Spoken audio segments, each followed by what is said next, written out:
नमस्कार दोस्तों, मैं हूं देव जी और आप देख रहे हैं सॉफ्ट म्यूजिक थियरी। आज की वीडियो में हम बात करेंगे बियाड़ लयकारी के बारे में। इसमें हम एक आवर्तन में बियाड़ की लयकारी लिखना और विस्तृत बियाड़ की लयकारी लिखना सीखेंगे। मुझे आपके सपोर्ट की आवश्यकता है। मुझे आप इस क्यूआर पर पे करके सपोर्ट कर सकते हैं। बियाड़ की लय को पौने 2 गुण की लय कहा जाता है और इसका भिन्नात्मक मान होता है 7/4। लयकारी को समझने के लिए 3 ताल का उदाहरण ले लेते हैं।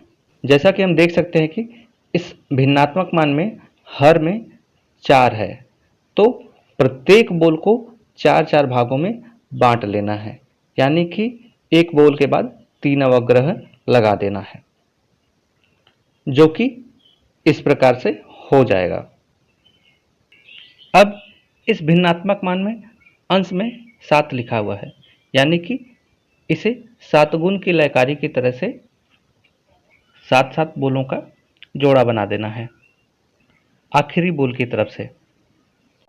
तो हम देखते हैं कि 3 ताल की बियाड़ की लयकारी 9 से ही 1/7 मात्रा में पूरी हो जाती है, लेकिन इस बचे हुए बोल को हम एक मात्रा के स्थान पर नहीं लिख सकते हैं, क्योंकि इसका मान है 1/7। तो इसे पूरा करने के लिए, एक मात्रा बनाने के लिए इसमें 6 बोल और जोड़ देते हैं, तब जाकर के यह समूह पूरा हो जाता है, जिसके लिए हम 6 डैश का प्रयोग करेंगे या फिर 6 अवग्रह का प्रयोग करेंगे, या फिर यहाँ पे गिनती लिख दी जाती है 1 2 3 4 5 6 और इसके बाद बोल लिख दिया जाता है।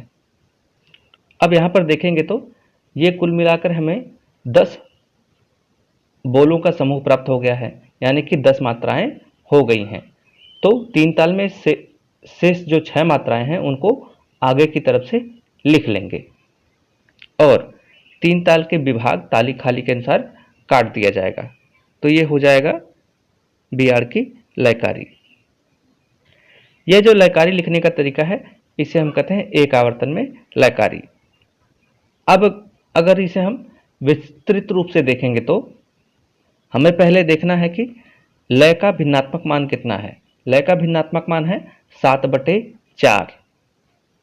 तो जितना ऊपर लिखा हुआ है, यानी अंश में लिखा हुआ है, उतनी बार उतने आवर्तन में ताल के बोलों को लिखना होता है।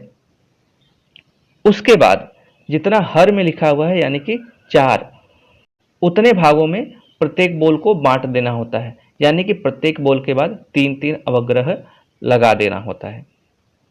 इसके लिए ताल कहरवा का उदाहरण देखते हैं। यह हो गया हमारा 7 आवर्तन में ताल कहरवा, और जो प्रत्येक बोल को 4-4 भागों में बांटना है, यानी कि प्रत्येक बोल के बाद 3-3 अवग्रह लगा देते हैं। अब जिस प्रकार से 7 गुण की लयकारी करते हैं, उसी तरह से पीछे की तरफ से अवग्रह सहित 7-7 बोलों का जोड़ा बनाते जाएंगे, जो कि इस प्रकार से हो जाएगा। प्रत्येक समूह को एक एक मात्रा मानते हुए अब इसे हम कहरवा ताल के ताली खाली और विभाग के अनुसार बांट देंगे।